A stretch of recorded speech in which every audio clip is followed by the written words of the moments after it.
অনেকটা জায়গা হয়ে গেছে, বেশ বড় বড় লাগছে, খুব ভালো লাগছে, বেশ হালকা হালকা লাগছে। ছাদ থেকে কথা বলা যাবে না, হয়তো এমনি নিজেরাই গিয়ে দাঁড়াতে পারবো, কথাটা বলতে অসুবিধা। যেটা খাওয়া দাওয়া তো সেটা এত দাম না, মোটামুটি वो इधर चला गया और वो इधर चला गया।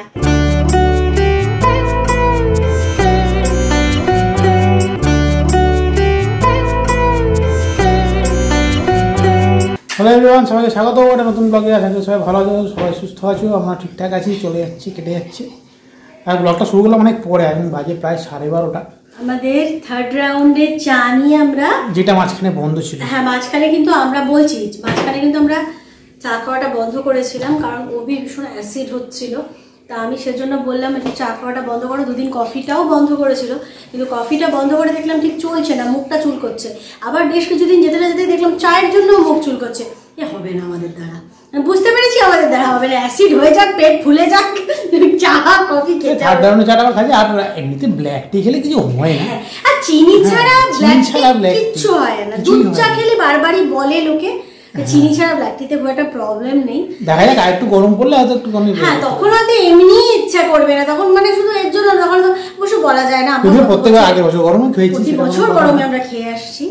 তো যাই হোক, আমাদের মোটামুটি আমার মানে বুঝতেই পারছো থার্ড রাউন্ডে চা মানে আমাদের স্নান হয়ে গেছে, পুজো হয়ে গেছে, ব্রেকফাস্ট হয়ে গেছে, সবকিছু হয়ে গেছে। শুধু যেটা বাকি আছে সেটা হলো আজকে দুপুরের লাঞ্চ। আর স্পেশাল মেনু হচ্ছে অনেক কিছু, হ্যাঁ যেহেতু মানে একটু স্পেশাল, তাই জন্য একটুখানি বেলা করে স্পেশাল রান্নাটা আমি দেখেছি অন্যান্য এর থেকে মানে একটু তাড়াতাড়ি হয়, খুব তাড়াতাড়ি হয়ে যায় রান্নাটা। আমি দেখেছি প্লেন ডাল ভাতের থেকে তাড়াতাড়ি হয়। তো সেগুলো কাটাকুটি হয়ে গেছে, এবার রান্নাটা করবো। রান্নাটা হয়ে গেলে তোমাদের সাথে শেয়ার করছি কি রান্নাটা করলাম।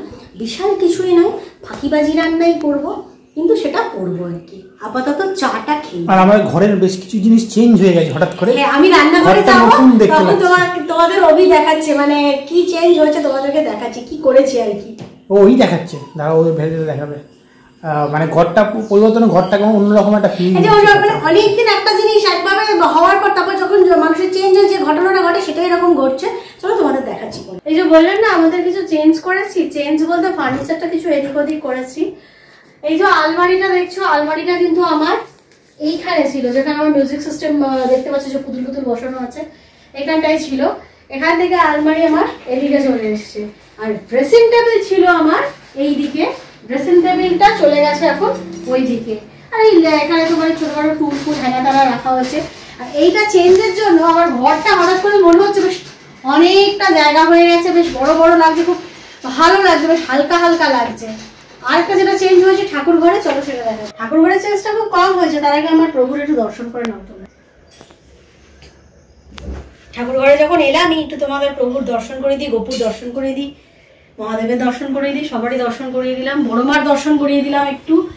এবারে যে চেঞ্জটা হয়েছে না, একটাই চেঞ্জ হয়েছে। এই যে আমার ছোট আলমারিটা, এটা ছিল আমার এই দিকে, আর অভির কাজের জায়গা ছিল এই দিকে, সেটা চেঞ্জ হয়ে এখন এদিক ওদিক হয়ে গেছে। वो इधर चला गया और वो इधर चला गया, এই হলো আমার চেঞ্জ। এই চেঞ্জটুকুর জন্য ঘরটা একটা অন্যরকম আমরা দেখবে হয় অনেকদিন এক জিনিস দেখতে দেখতে মানুষ তো সে মানে অভ্যাস হয়ে যায়, অভ্যাসের দাস যাকে বলে। তারপরে হঠাৎ করে চেঞ্জ হলে কিরকম লাগে না। আমার প্রায় দিন এখন বিছানা থেকে উঠে মনে এক্ষুনি এখান থেকে একটা ক্লিপ নিয়ে ছুলে দেবো, তারপর না আমার তো এটা এখানে ছিল না, ওটা তো ওদিকে ছিল, বেশ এরকম হচ্ছে। কিন্তু তার জন্য ঘরটা থেকে মনে হচ্ছে ভালো নিঃশ্বাস নেওয়া যাচ্ছে। এই হলো মেইন চেঞ্জ, আমি বিশাল কিছু। এইটা হাতে নিয়ে বসে আছি, ভেবো না আমি বাচ্চাদের মতো নিয়ে বসে আছি। এটা অ্যাকচুয়ালি কেচেছিলাম, রোদে দিয়েছিলাম, এই দেখছি সব তুলোগুলো ঠিক আছে কিনা।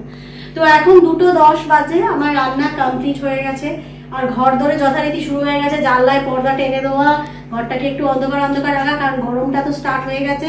দুদিন একটু হালকা টেম্পারেচার নেমেছিল, আজকে যথারীতি রান্নাঘর থেকে এসে আমার হালকা হালকা ঘাম বেরোচ্ছেই। সেই ভয়ঙ্কর দিন শুরু হচ্ছে, ভাবলেই কেমন একটা গায়ে কাঁটা দিচ্ছে। যাও একটু ফ্যানের তলায় বসে নেবো, নিয়ে তারপরে লাঞ্চ করতে বসবো। তখন চলো দেখাচ্ছি তোমাদের আজকে কি লাঞ্চ বানালাম আমি। 2:20 বেজে গেছে, আমরা লাঞ্চে বসে পড়েছি। এই যে লাঞ্চ, এটা এগ বিরিয়ানি। এগ বিরিয়ানি কিন্তু আজকে আলু ছাড়া হচ্ছে, কারণ যেহেতু চিকেনে আলু দিয়ে করেছি। এটা মানে ঘরোয়া পদ্ধতির, সহজ পদ্ধতির ফাঁকিবাজি এগ বিরিয়ানি, চিকেন, আর এটা হচ্ছে রায়তা। এইগুলো আমাদের আজকে লাঞ্চ। এখন 5:45 মতো বাজে, আমরা বারান্দা থেকেই কথা বলছি। তোমার তো বলেছি এই সময়টা একটু ছাড়ে যাওয়াটা একটু চাপ হয়ে যায়, ওই বড় ওই কুকুরগুলো উঠে বলে থাকে, তো ওই জন্য এই সময়টা ওরা কি গিয়ে গায়ে ফায়ে উঠতে থাকে, তো সমস্যা হয়। আর খুব বড় বড় সাইজের, তো সবাই মিলে একসাথে উঠে পড়ে 4খানা, মানে ভিডিও করাটা প্রবলেম। হ্যাঁ হ্যাঁ ভিডিও করতে একটু অসুবিধা হয়, সেই জন্য ছাদ থেকে কথা বলা যাবে না, হয়তো এমনি নিজেরাই গিয়ে দাঁড়াতে পারবো, কথাটা বলতে অসুবিধা হয়। নিজেরা দাঁড়ানো ঠিক আছে, আর তারপরে একটু পরে নেমে এলে তারপর তো অন্ধকার হয়ে যাবে, তারপর তো রাত্রিবেলা আমি যখন যাই তোমাদের তো শেয়ার করি যখন সেই পাম্প জ্বালিয়ে যাই। এই মোটামুটি ব্যাপার। আপাতত আমি যাবো ঠাকুর ঘরে, ও যাবে রান্নাবান্না করতে, ঠাকুরের ভোগটাও সব করে আসলো। ঠাকুরের ভোগটা জাস্ট আমি মানে রেঁধে রেখে আসলাম, আর রাত্রিবেলার আজকে বাড়িতেই ভাবছি একটু রুটি করে নেবো, ইচ্ছা আছে। তো সেগুলো আটা ফাটাগুলো মাখতে হবে, মাখবো, তারপরে তরকারিটাও হবে। রাতে আজকে একটু মানে কাজ আছে, রান্নাবান্নাটা একটু বেশি আছে এখন, তাও অল্প অল্প আছে এখনও, মানে গরমটা সেই মারাত্মক লেভেলে পৌঁছায়নি। এরপর তো রাতে রান্নাবান্না করা ভাবতেই পারছি না। তাহলে রুটিটা বাড়ি করতে করে নেই, রুটি আনাই। সত্যি কথা বলতে কি বলতো, রুটি বাড়িতে করে খাওয়াটাই বেটার, কারণ বাইরে যে কি আটা দিয়ে কি দিয়ে ওরা বানায় সেটা স্বাভাবিক, এটা মোটেই তো ভালো হয় না সেটা। কিন্তু ওই যে বাড়িতে সময় মানে সময় সাপেক্ষর অভাব বা বলো রোজ রোজ ওই, আর আমার আবার একটুখানি ওই আর্থাইটিস প্রবলেমটা আছে বলে আমার হাত ফাতগুলো যখন ব্যথা ব্যথা হয় তখন আর এইভাবে মেখে টেখে বেলতে যেন আর ইচ্ছেই করে না। তা আজকে মনে হলো একটু করে নিই, তাই করবো। যাক চলো কাজকর্মগুলো সারি, তারপরে সান্ধ্যকালীন কিছু খাওয়া দাওয়ার জন্য আমাকে একটু বেরোতে হতে পারে, সেগুলো দেখি নিয়ে আসতে হবে। তারপরে কিছু কাজকর্ম আছে সেগুলো সারবো। ওই যেমন বললো না সান্ধ্যকালীন কিছু আনতে যেতে হবে, তো আজকে সান্ধ্যকালীন আনার কোনো ব্যাপার ছিল না, কারণ ভোগ লাগানোই হয়েছিল আমাদের সুজি, এই যে টাইট টাইট সুজি। তো এটাকে আমি স্ন্যাক্স বলবো না, যেহেতু আমার ভোগ লাগানোর প্রভুকে গোপুকে, তো সুতরাং এই সন্ধ্যাবেলার আর কি আমাদের আজকে ভোগ প্রসাদটাই সন্ধ্যাবেলার খাওয়া হয়ে যাবে। 7:30 মতো বাজে, বসে আমার কিছু কাজকর্ম থাকছে, আমার ব্যাপারটা পুরো আমার উল্টে গেছে। আমার এইদিকে ছিল হচ্ছে আমার ওয়ার্কিং ডেস্কটা, যেটাকে বলতে পারো, এখন ঘুরে এদিকে চলে এসেছে। এদিকে সুবিধা আছে, লাইটটা নিচে হচ্ছে, এই কথাটা তো বলতে সুবিধা হবে।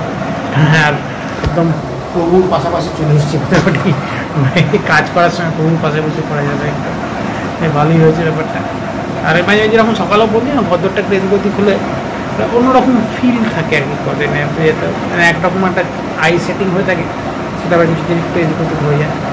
আর কিছু জিনিস এদিক ওদিক ছিল, মানে সেগুলো করে ঠিক করা হলো এদিক ওদিক করে আর কি, মানে যেটা যেভাবে রাখা উচিত অ্যাকচুয়ালি সেইভাবে কিছু এদিক ওদিক করা হবে। এনিওয়ে এখন কাজকর্মগুলো সেরে তারপরে কফি খাবো, এই মোটামুটি প্ল্যান। বেশিক্ষণ না, আমার 8 ঘন্টা মতো হয়তো লাগবে, একটুখানি কাজ আছে সেগুলোকে সারবো, সেটা তারপরে কফি খাওয়া ঠিক আছে মোটামুটি রুটি করতে।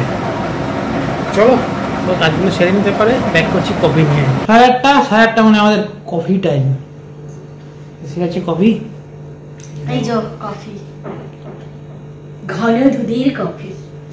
হ্যাঁ অ্যাকচুয়ালি কি জানো তো, আমার না ছোটবেলা থেকে দুধ সহ্য হয় না। দুটো কফি দুটো কালার, দুরকম কালার হয়েছে কেন? কি একই এতে করে নাকি দুরকম কালার হয়েছে? আমাকে যথারীতি পেতনি টাইপের হয়ে গেছি আমি। আর যেটা বলছিলাম আর কি, আমার ছোটবেলা থেকে জানো তো দুধটা সহ্য হয়, মানে নর্মাল দুধটা আমি খেতে পারি না। ছোটবেলা থেকেই মানে দুধের সাথে অন্য কিছু মিশিয়ে আর কি খাওয়া হতো, খেতাম আর কি। তো এখন বড় হয়ে আর কি অনেকবার অভিভাবক দুধ খাও দুধ খাও দুধ খাও, আমি নির্ভর করেছি দুধ খাওয়া দরকার, ক্যালসিয়ামের একটা প্রয়োজন পড়ে। তো একটুখানি মানে খাওয়ার বলতে, আমার দুধ খাওয়া বলতে তোমার কফির মধ্যে একটু চায়ের মধ্যে দিলে, চা তো বাড়িতে দুধ চা খাই না, ওটা বেরোবে যদি কোথাও খাই ওইটা, আর না হলে কফি টফির মধ্যেই খাই। আমার দুধটা একদম সহ্য হয় না। দুধটা ওই কর্নফ্লেক্স দিয়ে খাওয়াতে পারে, কর্নফ্লেক্সটা দেখছিলাম রোজ খাওয়া ঠিক না, কর্নফ্লেক্সে ফ্যাট রয়েছে, মানে গেলাম না। যেটা খাওয়া দাওয়াতে রয়েছে সেটা হচ্ছে মুসলি, সেটা এত দাম না, মোটামুটি কষ্ট হলো আমার, মানে ওটা রোজ খেতে গেলে প্রচুর দিতে হবে। তোমরা যারা খাও তারা তো জানোই, যারা খাও না মুসলিটা খেতে কিন্তু বেশ ভালো লাগছে, খুবই সুন্দর খেতে, বাট দামটা খুব মানে এই জাতীয় খাবার সবসময় আমার, যদিও কর্নফ্লেক্স খেতেও খুবই ভালো লাগে, সে বিষয়ে কোনো সন্দেহ নেই, কিন্তু কর্নফ্লেক্সে বলছে ফ্যাট আছে। হ্যাঁ কর্নফ্লেক্সে ফ্যাট আছে। যা কফিটা খাই, আর মানে ফ্যানটা বন্ধ করে তোমাদের সাথে কথা বলছি, এখন ফ্যানটা বন্ধ হচ্ছে, এত মশা এত পোকা, পাগল হয়ে যাচ্ছে। এখন অসময় কেন পোকা আমি বুঝতে পারছি না কেসটা, এই গরম, উল্টোপাল্টা গরমের জন্য। এখন গরমটা তো এই সময় অ্যাকচুয়ালি আমাদের ছোটবেলা থেকে মার্চ মাসে এরকম গরম পড়ে গিয়ে হালকা হালকা ঘাম বেরোনো শুরু, এটা তো ছিল না, সবই তো বদলে যাচ্ছে। যাই হোক কফিটা খেয়ে নিই। তাই 11টা বাজে, বুঝতে পেরেছো? আমাদের কিন্তু ডিনারটা হয়ে গেছে, তোমাদের সাথে ডিনারটাও শেয়ার করা হয়নি। আসলে একদিন এসে গিয়েছিল, তার সাথে কথা বলতে বলতে আমাদের এতটাই লেট হয়ে গেছে যে তারপরে প্রচণ্ড খিদে পেয়ে গেছে। নিয়ে বলছে মা খিদে পেয়ে গেছে, খিদে পেয়ে মানে এই তাড়াহুড়ো করে আমি বিকেলবেলা তোমাদের বললাম না যে আমি বাড়িতে রুটি করবো, বাড়িতে রুটি না পরোটা বানিয়ে নিয়েছিলাম, একটা তরকারি আর একটুখানি চিলি ডিম করে নিয়েছিলাম, সেটা আর তোমাদের সাথে শেয়ার করা তো হলোই না। যাই হোক আর কি করা যাবে, আপাতত খেয়েটে একটু জাস্ট আমি এসে একটু বসলাম, যদি সন্ধ্যে থেকে কথাবার্তা নানা রকম চলতে চলতে এত লেট তোমাদের সাথে শেয়ারই করতে পারলাম। আর সকালে যে লাঞ্চটা দেখলে ওটা কিন্তু মানে দুবেলার মতোই করা ছিল, কিন্তু সেটাকে আমি আবার তুলে দিলাম। রাত্রে আর ওটা খেতে ইচ্ছা করছে না। ওটা ভালো হয়েছে, কালকে বাচ্চা গেল, কালকে আর কিচেনে সকালের মানে লাঞ্চের জন্য আর কিছু করতে হবে না, ওটাই আমাদের লাঞ্চে কালকে হয়ে যাবে। আসলে অভি বলছিল যে একটুখানি রুটি ফুটি খেতে ইচ্ছা করছে রাত্রিবেলা, ওটা খেতে ইচ্ছা করছে না। একটা ভালোই হয়েছে, থেকে গেল। কালকে তাহলে আমাকে রান্না করে গিয়ে রান্নাটা করতে হচ্ছে না দিনে, তো সেগুলো সব রেখেই দিলাম। গুড মর্নিং, এখন বাজে 7:30, জাস্ট উঠলাম, মুখ ধোয়া হয়ে গেছে, ফ্রেশ হয়ে মোটামুটি যাবো, এবার চা পা খাবো, খেয়ে তারপরে একটু বেরোবো। শ্রীও গেছে, শ্রী বলছে বাথরুমে গেছে, এই মোটামুটি ব্যাপার। কালকে রাত্রিবেলা যেরকম বললো ডিনার ফিনার দেখাতেই ভুলে গেছি, এতটাই লেট হয়ে গেছিলো না, খিদেও পেয়ে গেছিলো তখন, নিজেরও খিদে পেয়ে গেছে, সবারই খিদে পেয়ে গেছে। আর তখন মাথা থেকেই বেরিয়ে গেছে যে তোমার নিজের সাথে ডিনারটা করতে, পরে তো বললো যে কালকে যেটা মানে লাঞ্চে ছিল সেটা আজকে আবার লাঞ্চেই হবে, সেটা রাখা ছিল। এনিওয়ে তারপর তো যাই, চা পা নিয়ে ব্যাক করছি, একবার ফ্রেশ হয়ে যাক, তোমার চা পা নিয়ে ব্যাক করছি। 8:30 এসে গেছি আমাদের সকালের চা নিয়ে। আর আমি বলছি গুড মর্নিং, আমার তো তোমাদের সাথে সবই কথা হচ্ছে জন্য গুড মর্নিং। অ্যাকচুয়ালি আজকে আমার শরীরটা একটু ঠিক লাগে না, যেন চা নিয়ে বসেছি। আমার ব্যাক পেনটা আজকে আবারও একটু হচ্ছে, পিঠে একদম এই অবধি একটা টান হচ্ছে, শরীরটা ভীষণ মানে একটা কি বলবো, ড্রাউজি ভাব হয়ে গেছে। যাই শরীরে অস্বস্তি করলে ঘরের কাজকর্ম করতে খুব বিরক্তিই লাগে। যাই হোক, এই মোটামুটি ব্যাপার, ব্লগটা এইটুকুই থাকলো, আর কিছু বাড়াচ্ছি না। বলো চাটা খেয়ে মোটামুটি রোজ নামচা যায়, রোজের কাজ তাই থাকবে। যাই হোক, এই ব্লগটা একটু দেখে থাকলে, যদি ভালো লেগে থাকে অবশ্যই লাইক করে দিন। যারা পরিবারের সদস্য এখনো হয়নি তারা অবশ্যই চ্যানেলটা সাবস্ক্রাইব করে পরিবারের সদস্য করে দিন। চলো আজকের মধ্যে এইটুকু, দেখা হবে নেক্সট ব্লগে। খুব তাড়াতাড়ি টাটা।